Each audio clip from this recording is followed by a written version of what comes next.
Hey kids, can you keep a secret? The secret is this. Go to audibletrial.com/bonfireside chat. But don't tell nobody you did it. Some of our landings were desperate adventures. We are now prepared to meet the inevitable counterattacks with power and with confidence.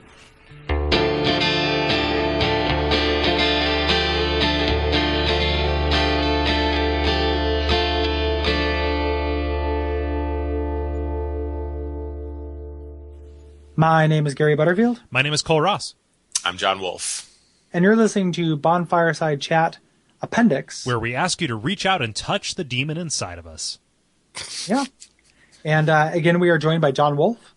Thank you for sticking with us, Jon. Yeah, thanks for having me. Mm-hmm. Yeah. What is your Skype icon, Jon? Let me look. I haven't looked at it in a while. It's like a multicolor, like...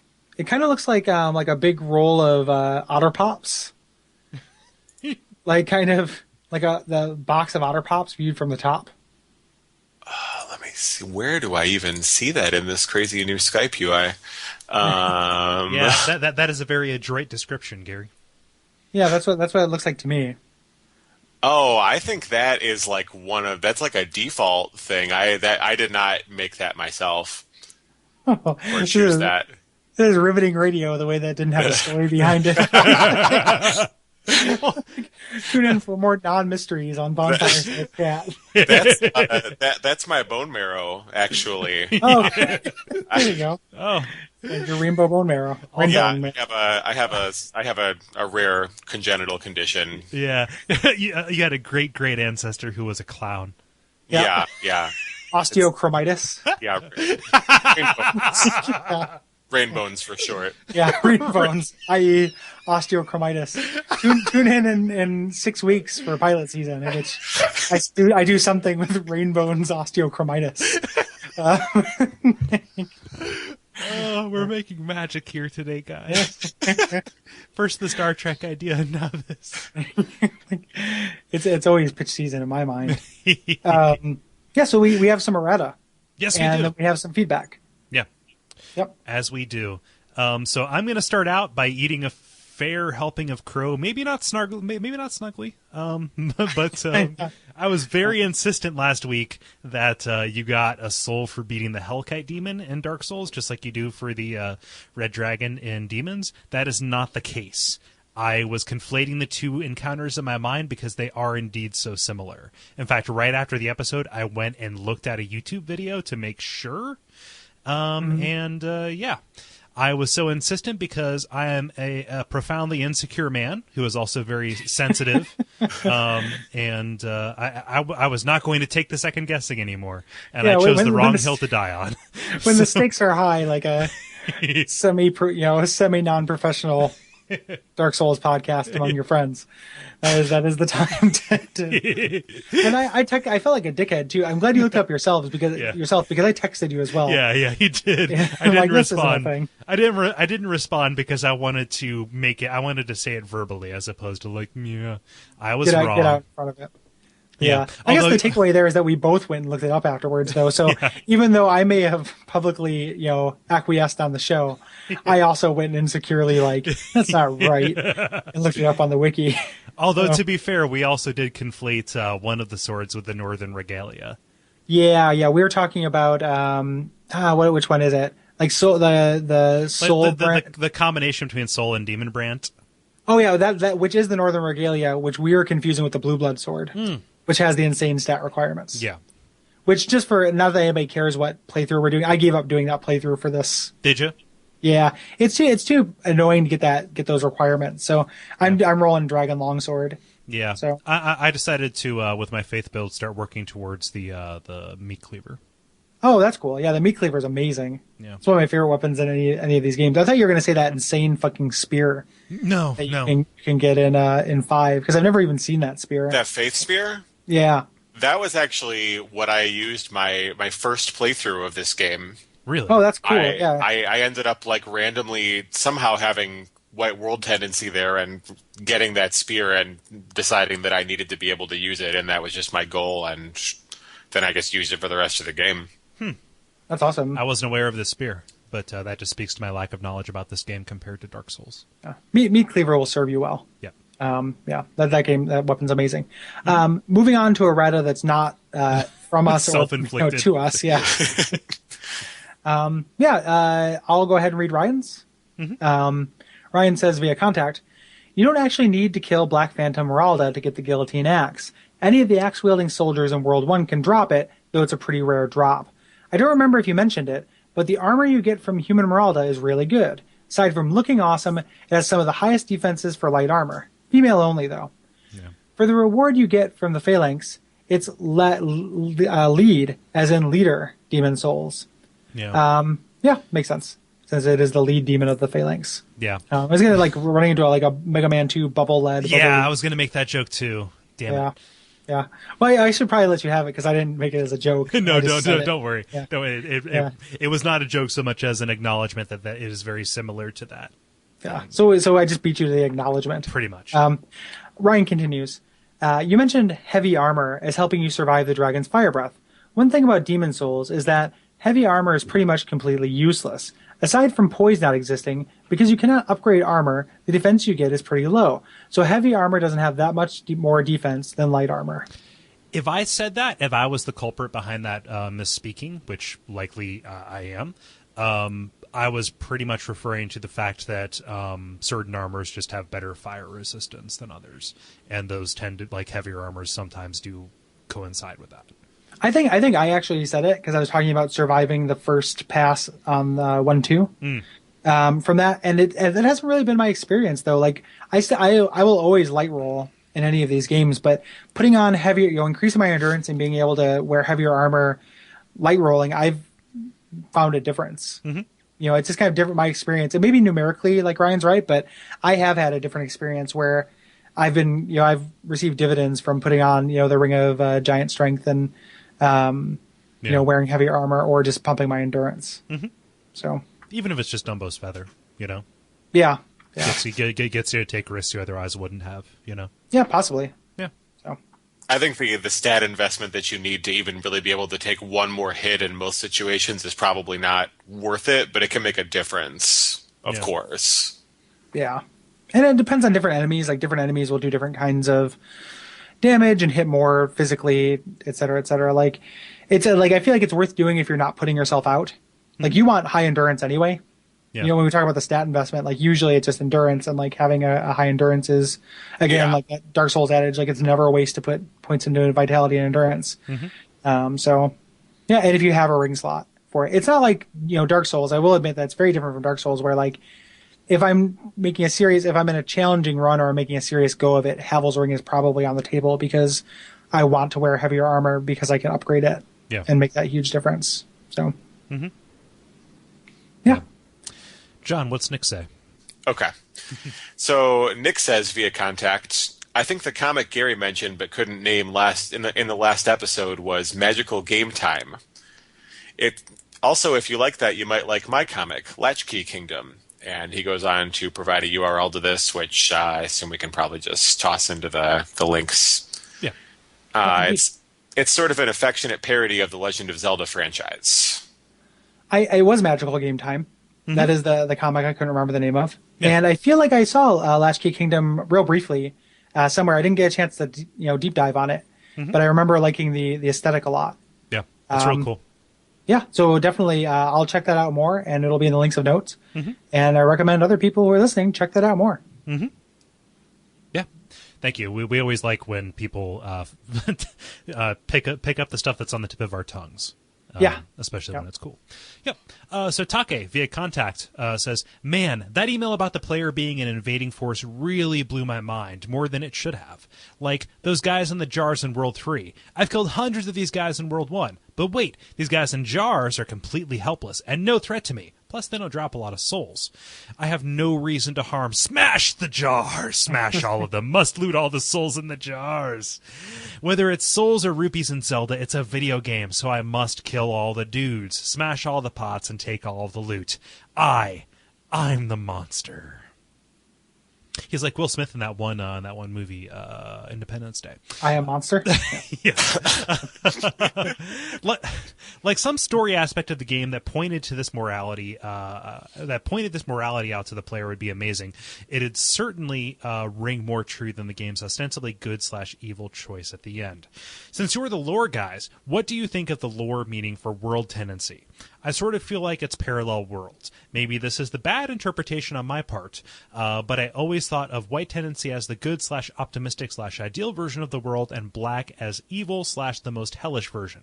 So it makes sense for the pure black to open a gate to this crazy murderous Meralda lady, but why does it open in pure white? Since she speaks, she's obviously got some sanity left, and she's clearly human and not hollowified. Yet killing her in pure white or pure black doesn't change her character tendency, since she's clearly an evil character. Maybe I'm just trying to force a good/evil interpretation that just isn't there. So bringing some more complexity to the world tendency question that we I think are going to constantly be wrestling with, along with the nature of the Nexus. But I like the idea of the best of all possible / the worst of all possible worlds here. I always thought of it as just kind of an extant metaphor for like when you do good comes to you. Yeah. You know, like that being a true thing in real life, you know, and just kind of being expressed in the game. Even though it's not always true in that like good things happen to you. So like, for example, in 4.1, getting to pure white tendency will free Sasuke, down in the beginning. And he's a real dickheel. Yeah. And will do terrible things. Dickheel. So it's for the most part, that's how I've always thought of it.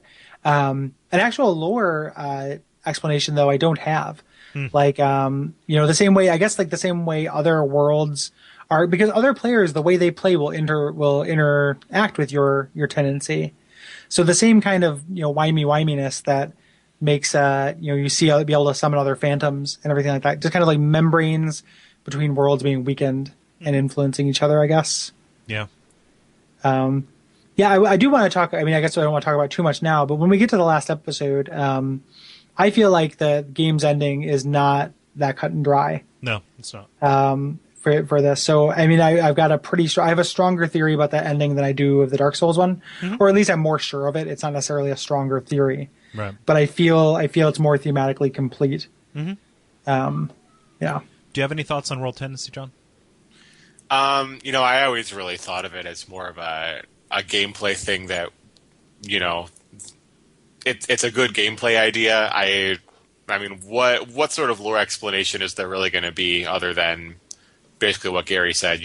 Everybody's worlds are kind of touching, affecting each other, but even that is more, it's the basic, the whole kind of metaphor that the online play is based on anyway.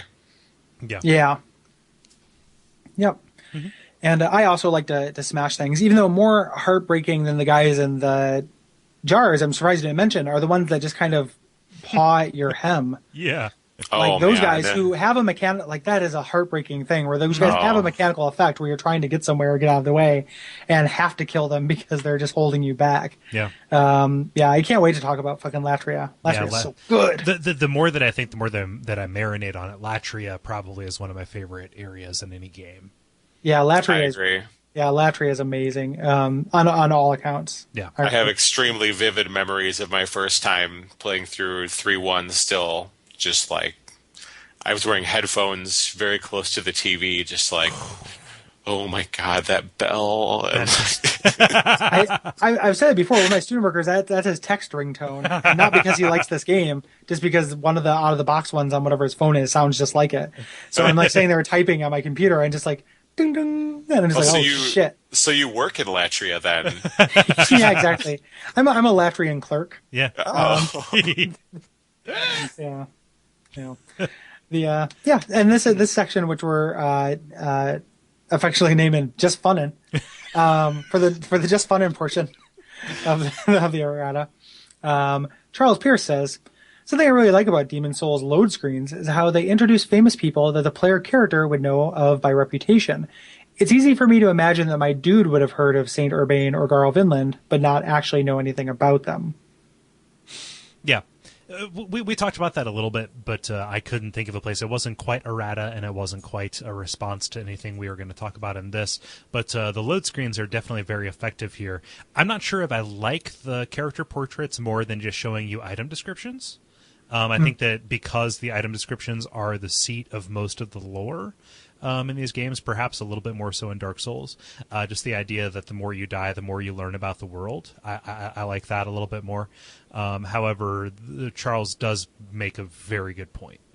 It's much more so in Dark Souls. So like lore, the item descriptions in this game are the ones that are relevant to lore are rare. Mm-hmm. So like if they replaced, they wouldn't be able to do that for this game because you end up getting item descriptions for like the steel shield and the club, you know, mostly like the item descriptions are just not nearly as effective. So like it makes sense. I would have liked more robust item descriptions in this game or that tied into lore, you know, and that's just one of the big advantages of Dark Souls over Demon Souls. Like I do this too. I think that by the end of this podcast, like it would be good to disavow ourselves of a Dark Souls versus Demon Souls mentality. Mm-hmm. Like I keep comparing them to in a way, like a qualitative way. And it's not, you know, it doesn't need to be like a contest. Yeah. You know, I don't even know about that. I just think they do different things well. Although I did just a minute ago say I like the loading screens in Dark Souls better. So even if I say it a different way, I feel it a different way. I guess it just like it's too interconnected to the being as a whole. Yeah. You know, like the Dark Souls ones do that because the lore is told through item descriptions. Mm-hmm. The Demon Souls ones don't do that because the lore isn't told in item descriptions, and there's a little bit more of these. Each world is kind of tied to these major players, you know, in the thing. So they're arguably more important. Yeah. You know, so I guess it's a lot more repetitive this way, though. Yeah, no, that's definitely true. Even though they're visually kind of more interesting. Mm-hmm. So for like a long time, I had the Biora the Twin Fangs as my desktop. I just the Mephistopheles one makes her like a really like gaunt old dude. Yeah, because that mask she wears. I have to do that fucking quest because I've never done anything with her. Yeah, I've never done that either. Yeah, we'll probably talk about that in the wrap up, I guess, since it happens. It's pretty overarching, although we could probably talk about it when we get to what's his name, Yurt. Yurt. Yeah. Yurt, the silent chief. Yeah, that's how she says it. Like she sounds like the Swedish chef when she says Yurt. I'll do these next two in the just funnin' section. But these are things that are happening on the Facebook group because our fans make really awesome stuff in response to this. So we appreciate it, and I want people to know that they are recognized and acknowledged for it. So Leonard Bigsler on Facebook, I posted a funny little GIF of two dogs running and just completely knocking over a little baby who was toddling along. Human baby. A human baby, yeah. And I said, "Hey, Capra," and it's like, and then he actually edited a GIF and put Capra Demon in and put in the "You died" tag at the end. One of the things, so if you joint share like a Facebook account, I don't get all of the notifications when things happen. Yeah. So Cole must have gotten this notification. When I logged in next, it wasn't there. So I'm just now looking at this for the first time, and it's fucking incredible. It is pretty amazing. This is so good. Yeah. I just the fucking weird little puppet version of Capra on the right makes me want one of those boxing nun versions of Capra, so bad. Well, what he did was he just overlaid parts of the Capra demon. It looks like a close up model or like a concept art, and then just had it jitter with like the dad who was like crawling alongside the kid. Mm-hmm. It's really good. Like this is great. Yeah. Well, good job, Leonard. Yes, we really appreciate the effort that you put into this. That'll be in the show notes. I need to close it because I'm going to keep laughing. Yeah, that's really good. Yeah. Good job. Good on you. And then finally, Allison Baker, perennial super fan. We've mentioned her work a couple times, but she is a Lego wizard. I think it's safe to say. That's true. Yeah. So she's done versions of several scenes in the games, but since the last time we convened to record, she did Demon Souls 1-1, 1-2, 2-1. She did a version of our logo, And then on a dare from Something Awful, she did a version of the Gaping Dragon mowing down on Gary as I watched and laughed on. Yeah, that is true. And they're awesome. Yeah. Like, I feel like she should, send the stuff into, like, I don't know, bigger things than us. Yeah. Like, kind of fan art collectives and aggregates and stuff. I've seen those. Like, there's Fuck Yeah, Dark Souls, Tumblr.com and stuff. Like, it'll definitely get some traction because they look really good. I'm talking with her about, like, a way that we can incorporate those into the site, actually. Oh, cool. So yeah. No, we just want to. These will be included in the show notes. I've got all of them downloaded. I will send you the links to them, Gary. But we want to draw everybody's attention to this because they fucking rule. Yep, very very good work, Allison. Yes. All right, and now on to the actual responses about this part. Are we up to John? I think so. Yeah, that was the order, right? Yeah. Gary Cole, John? Yeah, okay. So Murph Murphy says via Facebook, there's something that rubs me the wrong way about this whole of Stonefang Tunnel. The brown color palette, enemies with large amounts of health, and the claustrophobic tunnels with blind turns with cheap hits from hidden enemies. This area is redeemed by the boss, which is challenging but fair. You can engage the spider from ranged or close and have a very different fight experience. 2-1 didn't break me the first time I played. That honor belongs to its brother 2-2, but it did soften me up. I am so with you on the color palette. Yeah. Yeah, this response is unique in that he's the only person I think who was charitable towards the armor spider.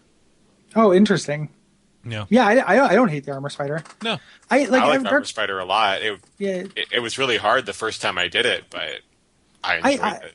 Yeah, I end up liking all the Dark Souls bosses. Like, once I can figure out what they're trying to do, I just end up, like, respecting them enough, and it divorces how many times I died from them. It even happened with the Four Kings, which was, like, my perpetual, like, hate object. Eventually, like, I came around to, like, I kind of get it. Like, Four Kings was more your hate object than Bed of Chaos? Yeah. Huh. Yeah, much more so. Like, Bed of Chaos, I had a weirdly easy time with. Like, it was spoiled for me how to do it, to be fair. Like, I didn't go into it without, totally clueless. But someone just said, it's you don't fight him. Like, you have to, and then I figured out you have to destroy the things and stuff. And he was annoying, but Four Kings, I've died to more than any boss in Dark Souls, other than perhaps Manus.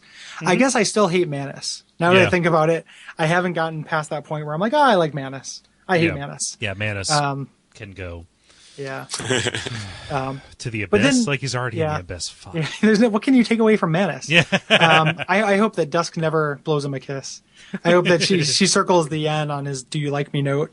That but like I get due to the show, looking at things from a lore perspective, like everything stands up when you start looking at it, examining it from all angles, like we do for the podcast. Sure. I feel like Ceaseless Discharge actually is also kind of underratedly shitty. Like, people don't acknowledge how bad that fight is sometimes. Yeah. Mostly because a lot of people don't do the fight. Yeah. Yeah.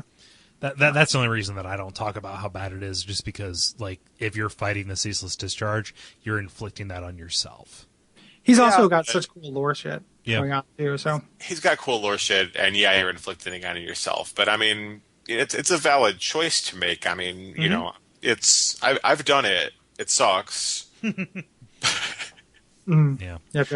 Yeah, it's shitty that it's a choice between an awful experience or something that you would need to, like, learn on a wiki or a forum. Yeah. Yeah, like that choice is kind of bullshit, but yeah. Well, the Ceaseless, I mean, I've said this before, I naturally outran Ceaseless the first time, which is probably part of why I'm so charitable to him. Like, for me, it wasn't about the boss fight. It was like a holy shit, you can do that. Moment. So you're one of the lucky people that, like, got that. I mean, the first time I toughed it out and just, tried to sit there and hit him with soul spears and shit, and it worked eventually, but my instinct was to run back to that little diversion that you get that gets you as far back away from him as opposed to running to the entrance. So yeah. Oh, I hate Centipede Demon. Yeah, Centipede Demon can go. He can go to hell. Yeah, he's pretty much in hell. Fuck. Yeah. I hope Princess Dusk never kisses the Centipede Demon. So, anywho, that's a different game. Yeah. Sam Anderson continues to talk about Demon Souls, and he says, "I fear I'll never really understand the mechanical spider. Even after 100 hours of Dark Souls, I died maybe 15 to 20 times to the spider, and even then only beat it by putting on heavy armor, farming for half-moon grass, and applying turpentine. There's your problem right there. Is this just my Souls weak point? Is there an easy solution I missed? I felt like I had no defensive vocabulary, emphasis, in that tight space. It was like Capra all over again. Yeah, he's really immune to fire, so don't use turpentine. Try sticky white stuff. Please. Try sticky white stuff, or just try ranged stuff. Yeah, if you're playing not ranged, like I get what I understand, but like that really is the secret that unlocks this boss. Yeah. So, which might speak to the whole. I think that you make a really good point, and that 2-1, if for a certain build is like it is an ever escalate. Okay, it's the street signs in Pee-wee's Big Adventure saying don't go this way. Yeah, or the graveyard in Dark Souls. I suppose, yeah. To use the Souls example, like. It wants you to go, if you're going to play that way, go hang out somewhere else. And they give you, like, not in Latria, but really early on, not really early on, relatively early on in 4, they give you a good bow, so, like, if you want to try taking it that way, in 3, you can get magic weapons, and in 5, you get the blessed mace. So, in all the other levels you can go to, you can get something that will make this much easier. Yeah. Then they shouldn't have numbered them. I agree that they shouldn't have numbered them. Yeah, like that. We haven't talked about how weird of a choice that is, but and that specifically makes our life difficult because I have to go into the title tag and type in world 1-1, comma -world 1. Yeah, and it makes our episode sound really bland. Yeah, like today we're talking about 3-1. Yeah. Like what? What it's like I would love for this to be the like the Stonefang Foundry, and then the Stonefang Mines, and then the Den of the Ancient Dragon. And I almost thought why don't we just name them that? But then nobody would know what the fuck we talk about. No, they don't. I guess they don't have names. They don't. Have... It's just the archstone of the thing before it. So when so it would be pre-taped call-in show where we say, "Hey, we're talking about the armor spider archstone." Okay, so you just bought the armor spider. Yeah, but not the armor spider itself. Just the it's just the first archstone has the name of the thing. Yeah. In it. So so we can refer to him as that, I guess. But rather than just saying numbers. But that numbering decision is perplexing. Yeah. As all shit out. It's my lexical tendencies, please. Is it me? Is this my turn? Okay. William via the contact form says Stonefang Tunnel 2-1 was the first time in the Soul series where I felt like I was invading someone's home. As you pass the gates with the rocks being thrown as a warning of do not enter, you come face to face with simple troll-like monsters who seem to be just doing their jobs of mining precious minerals. Until one monster motions towards you with a rage, then it's on. The level gave me a slight sad feeling as I was intruding on their land in a way that was provoking them. Ah, Demon Souls, how you mix up my emotions. Mm-hmm. Yeah. Very much intentional. Yep. Like that. That's what the game wants you to feel ambivalent about all the stuff you're doing. Ambivalent? Yeah, does ambivalent not mean what I think it does? Indifferent. I always picture that being I can take it or leave it. Conflicted? Conflicted about it? Conflicted. Yeah. He wants you to feel the guilt when you backstab those bag carriers. Yeah, I always thought what I meant was you can see that mixed feelings. You feel nonplussed. Oh, okay. Yeah, don't try to. You're not the only lexical one here, Ross. Ambivalent means having mixed feelings or contradictory ideas. Oh, okay. So that's exactly what I meant. Yeah. Okay. Yeah. I always conflate ambivalent with indifferent. Yeah. Yeah. Very different. Okay. So you're meant to feel ambivalence about what you do.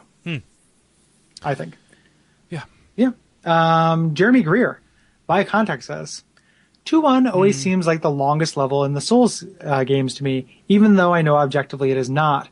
Playing for the first time, though, it's easy to get ground up by this particular level. This is probably the first time you notice that your weapons aren't doing much damage to the mobs. This is the first time you've seen enemies spit fire at you from halfway across the room. It's probably the first time you encounter dogs, the most annoying enemy in Dark or Demons. And it's the first time you seriously expect a shortcut to materialize at any fucking time, and it doesn't. Eventually it does, but not until you fall for every one of the level's dirty tricks. Oh hey, a shiny bridge breaks. And die a million times to Luddites carrying pickaxes. Another band that me and John run. So, even when you finally unlock the shortcut, hopefully discovering the super cool blacksmith along the way, it's literally a million miles to get back to the boss fight. Hope you remember to send that elevator back up, a la New Londo, because that's even more time added onto a lengthy trek. My first playthrough was a sorcerer, and basically had no issues with Robo-Qualag at all. My dodging skills were on point, and my soul arrows flew straight and true. My second time was with a halberd, and was much more difficult. Not only can her spider goo slow you down, if you venture too far to the side in an attempt to hide from her AoE attacks, the walls will drop goo on you and slow you down as well. Huh. Fantastic. I've not seen that. Now that I think about it, every level in Demon Souls seems like the longest level in any Souls game, right up until you master it. And then the game introduces more misery to you. Oh god, 2-2 is coming, isn't it? That it is. Indeed it is.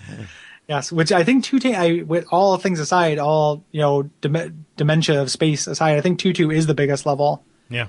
in this game and maybe in any of the Souls games. Like, 2-2 is ridiculous. Yeah. You can also you can skip through it really fast though too. Yeah, it's weird. Like you can do it really easy and quick. Like the shortcut is already open for 2-2. Yeah. Yeah, You can just drop straight down to the end and just go. You got to have faith. yeah, exactly. If you take a step forward, but otherwise, it's the longest, most confusing fucking like. Yep. Yeah, Yeah. I think we skipped Joe though. We did skip Joe in the notes, so go ahead and take Joe. Okay. Joe says via contact, I like 2-1 very much. It really drives home the idea of the player being an invading force and leads to a lot of fun speculation. What was happening in Stonefang before you arrived? Its only lines of defense are a few fat officials and some dogs.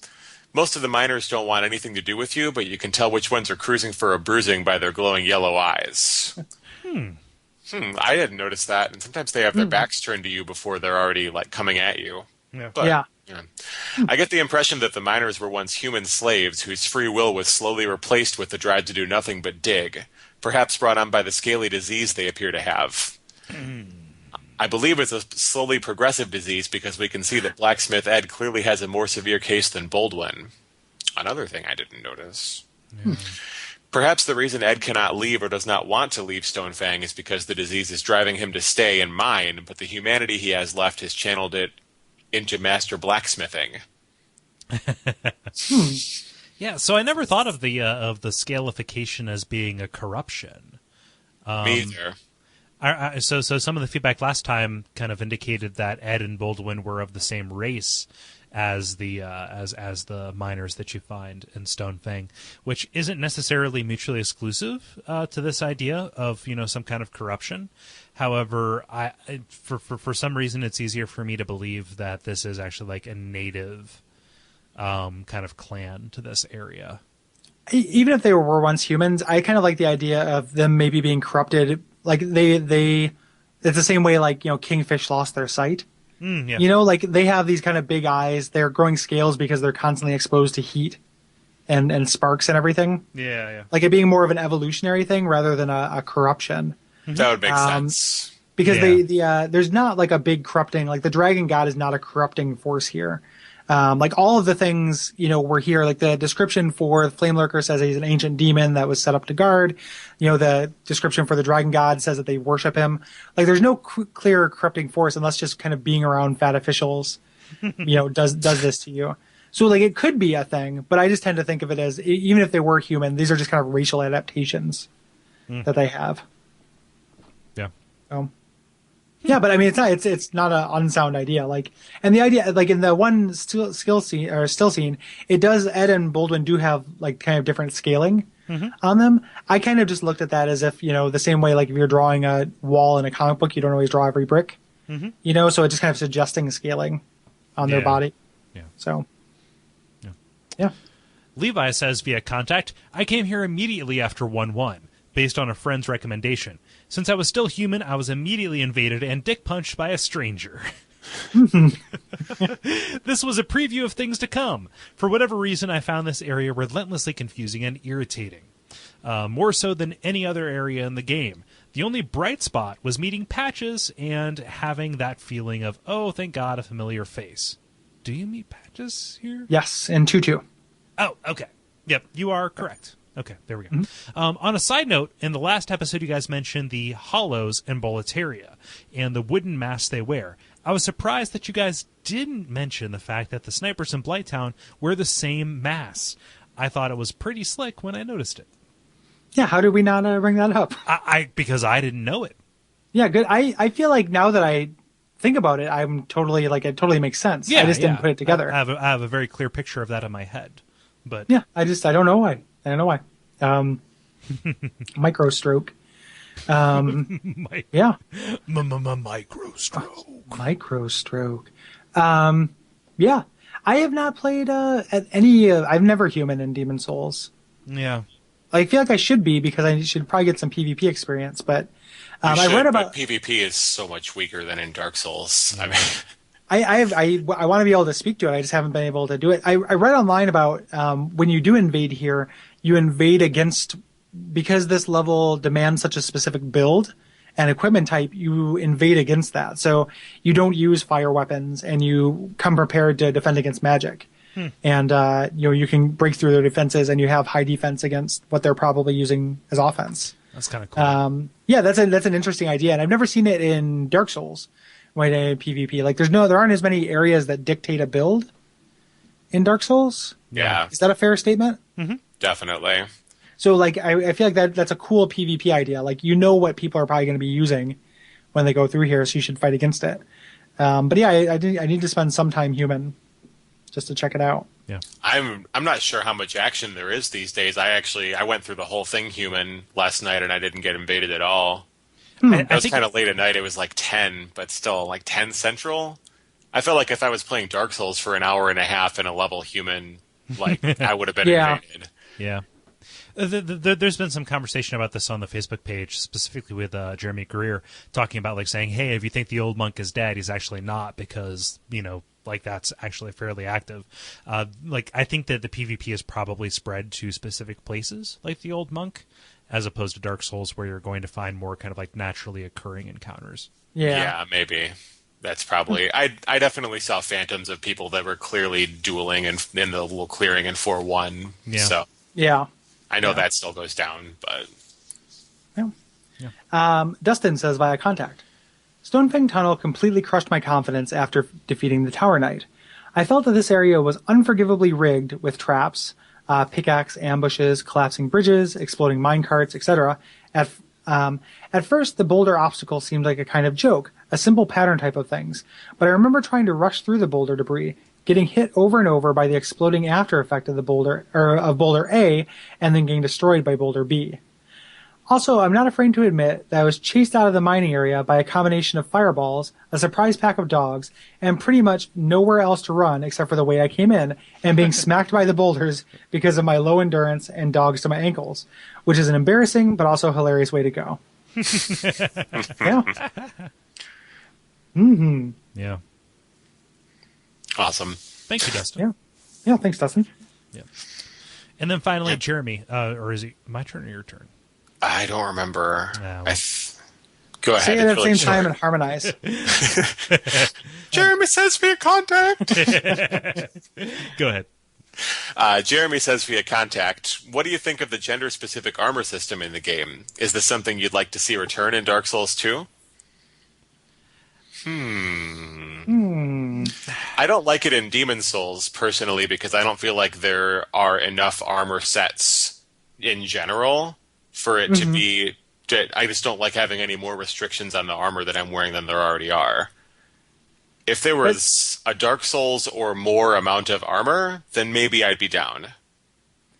Yeah, I like the... I mean, I don't know, because, I think I would echo what you're saying. In Demon Souls, it tends to be a frustration, because, I'll find a special armor and I want to check it out, and then I can't because I'm not a lady character, and then I realize armor doesn't matter, and I kind of just started, just kind of min-maxing it.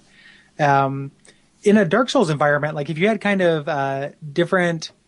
I guess similar to Pokemon, where you'd have kind of different expressions of the same thing. So like a female armor and then a male counterpart, and they had different kind of benefits to them. I could see that being interesting, but eventually I think you'd boil it down to, I like this armor, so I'm going to choose this gender. Like, that gender difference on its own without any other factors leading into it, like, I feel like it needs other things to help influence the choice. Yeah. You know, more opportunities for opportunity cost. I don't so much like it because I think that we're trained to view character gender selection as being purely cosmetic. Like outside of so uncomfortable things in like an Elder Scrolls game where the female version of a race will have like less strength or whatever. Mm-hmm. But just kind of like, just in general, it's kind of like, I'm going to play a lady, a lady character because I generally play lady characters in this game, and then the opposite, for the same reason. For that to have an effect and to hit a wall that's like, oh, that wasn't arbitrary, but it wasn't arbitrary for an important reason, just for this kind of like minor one. Yeah. Kind of to me seems like a weird way to gate things. I was about to draw a comparison to like Final Fantasy Tactics, where only females can be dancers and only men can be bards. But even that, it's like you're bound to have like a spread. So it's like, okay, I know that. Okay, so I can't get that, but I have a number of other characters who can get that, so it's not immediately locked out. Whereas in this, you only have one character that you can play as throughout a single playthrough for 40+ hours, right?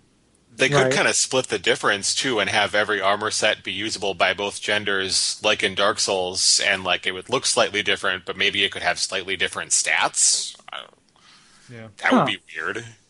Yeah, that would be that would be interesting too. I guess like when the thing I picked up in what Cole said is like how arbitrary it is. Like, I can wear a dress. Yeah. Like if I felt like a dress would make me more fireproof and I was going up and fighting against a fire monster, like I'd put on a dress. Like fuck it, like so I would almost feel like it probably is a mistake. And the fact that they moved away from it for Dark Souls is a good thing. Like, having, that makes me think also of like, and it kind of plays against the whole idea that like your beginning choices don't matter in any way. So I was thinking about like, what about class specific equipment? Yeah. Well, no, like your starting class doesn't matter. That's like a mainstay of this thing. Like all the choices you're making in the beginning are all temporary. That's true. It does run counter to that, and that's really important. Yeah, like having that flexibility is really a strength. So I'd say I think on the whole the tribunal is against it. Yeah. But yeah, I'd be interested to hear what people think who are listening. If you're into it or you can think of a cool way to implement it. Yeah. Hmm. And that's all the responses. We would like to thank you so much, everybody who participated. Again, just every appendix that we get is better than the last. So just an incredibly engaged and informed and awesome community that we have here. So hats off to you all. Yeah, thanks, guys. Yeah. We'd encourage you to continue to contribute. If you have thoughts about 2.2 and 2.3, which I know you guys do, go to Duckfeed.tv /contact and please share those with us. Yeah. Or go to Duckfeed.tv Facebook.com/bonfireside chat, where you can join the conversation there. The call goes out there as well. Yeah. Mm-hmm. Yeah, and you get to see all these awesome GIFs and stuff that people are making. And images and what have you. So it's a fun place to be. If you hate Facebook, I understand. However, if you're on Facebook, you should probably join the Bonfireside Chat Facebook group. Yes. Just throwing that out there. Yeah. Yeah. In addition, check out our other shows. Watch Out for Fireballs, Abject Suffering, Those Damn Ross Kids, The Level, The Pitch, Pilot Season. It's a whole network, you guys. Yeah, it's a whole network. Growing all the time. Yep. And yeah, so check those things out. Follow us on Twitter. I'm Gary Buh at GaryBuh. I am at Kole Ross, KoleRoss. And John is at I am at lemon_seltzer. Yeah. And is there anything else we want to admin it up? Duckfeed.tv/tipjar. If you're going to be buying anything off of Amazon, do it through that link, and the network gets a little bit of a kickback from that. Helps cover hosting and things like that. Watch out for Fireball's live show. Oh, yeah. Portland Retro Gaming Expo. That's me and Cole's other show. I'm sure there are people who listen to this who don't listen to that because you like Souls and you don't like old games, but you like us. So if you're in the Pacific Northwest, please go to the Portland Retro Games Expo. It is a good time. Even if we don't know what day we're having our panel. We have a booth set up all weekend, though, that is interactive. So it is not just, us selling stuff and then also doing a panel. We are doing a whole user interaction thing on Super Mario Kart for the SNES. So come, complete a level, tell us what you think about it, get on the leaderboards, do some time trials, and have a generally good old time. Yeah. I think that's just about it. Yeah, so until next time, Cole, what should they do? Don't stop! So the world might be mended. Umbasa. Mbasa. Mbasa. Mbasa. Mbasa. Soul of the mind. Key to life's ether. Key to life's ether. Soul of the law. Rich from its vessel. Vessel. Vessel. Vessel. You're the silent chief. So few voices to impersonate in Demon Souls. That was a bold jump indeed. I'm heartbroken. As you were not shitting me about finding dialogue for this game. Yep, this is going to be a much more poorly produced season of this, and just wait for season 3 and see how many fucking voice samples we can find from. Key to life's ether. Wait, I lost it and it turned into Strong Bad. Yeah, it turned into Strong Bad. I was trying to do my Junior Adelberg impression, but The fuck's Junior Adelberg? the kid we had this last time. It was the kid, that character from Home Movies. Okay. Everybody's making fun of me. Oh no! Fuck no! Oh yeah. Yeah. Okay. So. Some audio drinking you're doing there, John. Yeah. Can you drink that right into the mic during the show? Here, wait a second. Let's do it at the same time. Pepsi. This podcast is brought to you by Pepsi Do. The taste of a new generation. Oh, hey, John. Hi, how's it going? It's going fine. How are you? Pretty good. Cool. Decent. Hey, John. Hi, Gary. What's up? Hey, guys. Dream phone. Dream phone? What? Yeah, it felt like we were having like a real like kind of girls party chat. Oh, I am laying stomach down on a bed with my ankles up in the air and twisting a lock of my hair around a forefinger. Me too. And I'm sitting in a notebook. I'm writing Gary Ross, Mr. Gary Ross, over and over. Yeah. Does that notebook have a lock on it, Gary? Huh? Yeah. It's voice activated. Yeah. It has a lock, but essentially any piece of metal will do. So. But it's probably got a warning on the front, I would assume, at least. Yeah. Yeah. Not for government documents. Yeah. Yeah. A curse upon any little brothers who sneak their way into this secret diary. Oh my gosh. I also didn't tell you guys that I joined the Little Brothers, Little Sisters program, so I have to put those kind of warnings around my house. Little brothers, little sisters, is that where you get like a young person to bring hope back into your life? Yep. Okay. Yeah, it's an empty single man in his early 30s. Yeah. And you can adopt a little albino boy. Pepe. You adopt Pepe. Yeah. Change his name. Yeah. We could call you Gary Jr. or Gerju for short. Yeah, little Gerju. Little Peppa Gerju. Peppa Gerju. Junior Alderberg. Key to life's ether. So. No, not for an open beta. Oh, like, if it's open, yeah. Yeah, or not. I mean, it's a limited. Like, not everybody gets into it, but like, they're not going to get fucking Boner Lord 43 to, abide by an NDA. Yeah, that wouldn't work out well. Brew Druid 99. I might actually have an account somewhere under Brew Druid. Seriously? No. I was at PAX and was joking with some lady who was talking about, like, somehow we got into this idea of like secret Starbucks message boards. Oh, yeah. And I revealed that I was secretly Brew Druid 99, the admin, but it didn't. It didn't land. You know, it landed fine. I think she said, she's like, "Oh, that's funny." Like, which was fine. She was, she was a PAX bull. She wasn't like a regular bull. So she was, her boyfriend came over and then just talked to us about League of Legends. No matter how many times we said we didn't play. Key to life's ether. Mbasa. That worked. That worked well. Thank you for playing along with my psychosis. Can I go use the restroom real quick? Yeah. No. That's it. No. I'll be right back. Yeah. So, fuck yeah, Gone Home. Oh my god. Yeah. It's so good. It's so good, and it broke my heart real good. Mm-hmm. Me too. Oh man, like, it was so much like Dear Esther, but then just put Dear Esther to shame in like every way. I think it's a lot better than Dear Esther. Like, yeah, I like Dear Esther, but Dear Esther is like a vaguely, a non-interactive poem. Yeah. Like first person poetry. This is like, there's a thing behind it that, just giving you minor actions to do increases your connection. Yeah. Well, and it just felt a lot more like kind of human and less pretentious. Yeah.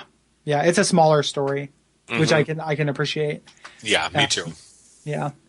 And also, it spoke to like, something that doesn't happen in games. Like, you don't have realistic, non-dysfunctional, regular humans in games. Like, that's worth lauding when it happens. And, expanding the boundaries of what a game can be about and, what it can, make you feel. Like, the strongest thing I took away from that game was, like, reliving and remembering how fun it can be to be in love when you're young. Yeah. There are a lot of dark things I took from it, too, but I was just kind of, like, really swept up in just that idea. Yeah, yeah, definitely. I thought like it was cool how like I felt like it had like kind of really big game sort of moments that were disguised or just kind of they really organically fit into other things. Like finding a tape was always huge for me. I was like, oh fuck yeah, another tape. Yeah, exactly. And then you look around the room, find the tape player to put it in, and then just sit there and listen to it. Yeah, so it was like a collectible, but not. Yeah, exactly. It was like it's something you find a collectible to give you like a bit of story or a bit of lore, but it was just a girl punk tape. Yeah, exactly. Which was really like, and also I liked how that colored the rooms you're in. So like if you're in a certain room and you start, blasting this Bratmobile song and then, looking around the room, like it just kind of like felt like a really appropriate soundtrack. Yeah. For it. Yeah. Indeed. Yeah, that game is great. Like I have, no regrets. And I feel like if not, by the end of the year, other games could possibly come out that end up being my favorite thing. But I feel like it's just really important. I don't even know of anything that's going to come out that I feel like is likely to rival it for me. No. But all that I could think of is a Machine for Pigs. Yeah, I'm really looking forward to a Machine for Pigs, but I feel like I'm worried based on knowing the games that, Amnesia is not so different from Penumbra. Mm-hmm. At least in tone and kind of theme and everything like that. Like, what I want from a Machine for Pigs is a perfect, another perfect horror game. Mm-hmm. I'm not expecting it to do too much new. Just by the sheer fact that it is pulling from that legacy, like, Penumbra and then the first Amnesia, and then it's developed by the Chinese Room, gives me a lot of hope that they're going to do something really special with it. They very well could. Yeah. Like, I mean, they very well could. And I might end up having, like, a very enjoyable, like, not necessarily enjoyable, but whatever the word is for fun through fear that those games do with that game. Like, I'm sure I'm going to enjoy it. Yeah, very potent experience. That's a good way to put it. I'm sure I will. Yeah. Oh, it's coming out, like, next week, isn't it? Yeah, Tuesday. Yeah. Oh, wow. Yeah. It sucks, too, because I don't really have time budgeted to play it until probably at least next weekend. Yeah, I don't think it's going to be as important as Gone Home, but in terms of just an overall effect on me, it might, just because of my own biases. So that's the only reason that I bring it up as a possible contender, if not equal. When does Transistor come out? Does that have a release date? I don't know. Because that might split the difference really well, like in being like really, really fun to play, but also something that's going to break my heart a whole bunch. I'm not even aware of Transistor. What is it? It's the follow-up to Bastion. Oh, okay, that's right. Was that coming? Is that coming out this year? Is it a direct tie? No, it is a thematic, and there are gameplay similarities to it. It's not a direct tie. Okay. But there are some thematic similarities, and then also, but like totally different setting. Yeah. Same kind of perspective, probably similar engine with just better art assets. Yeah. Wikipedia is saying that it's expected for release in 2014. Okay. Yeah. So I can't think of too much that's coming out this year, other than A Machine for Pigs that I'm that psyched about. Yeah, I really liked how Gone Home kind of it took me a bit by surprise because I went into it knowing nothing, and at first I thought it was going to be like, I guess I'm sure it's the same for everyone, but it really gives you this feeling of like at first, like, is something going to jump out at you? Is this going to be a horror game for the first like 20 minutes? Mm-hmm. Yeah, and then it's like you kind of like it slowly dawns on you that like there's no possible way anything's going to jump out at you or you're ever going to have to like do anything. Mm-hmm. Yeah, and that's 100. That's so intentional because it's like it's luring you into a gamey sense in order to break that and show you what a game, that it's actually a different kind of game. Yeah. Like by being something more pedestrian, it sets an expectation in order to shatter it by being 100% not pedestrian. Yeah, and it was really in retrospect, it's a little transparent how they did that, but then it was just so perfectly done that I totally fell for it anyway. Yeah. Yeah, it's like if you replay it, it's because you like it and you want to collect more things, not because you're going to have the same experience ever again. Yeah, of course. You can't really like replay it and like just do it again. Yeah.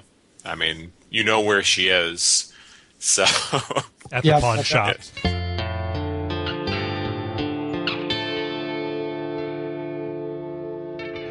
And we all pray that we will have far more soon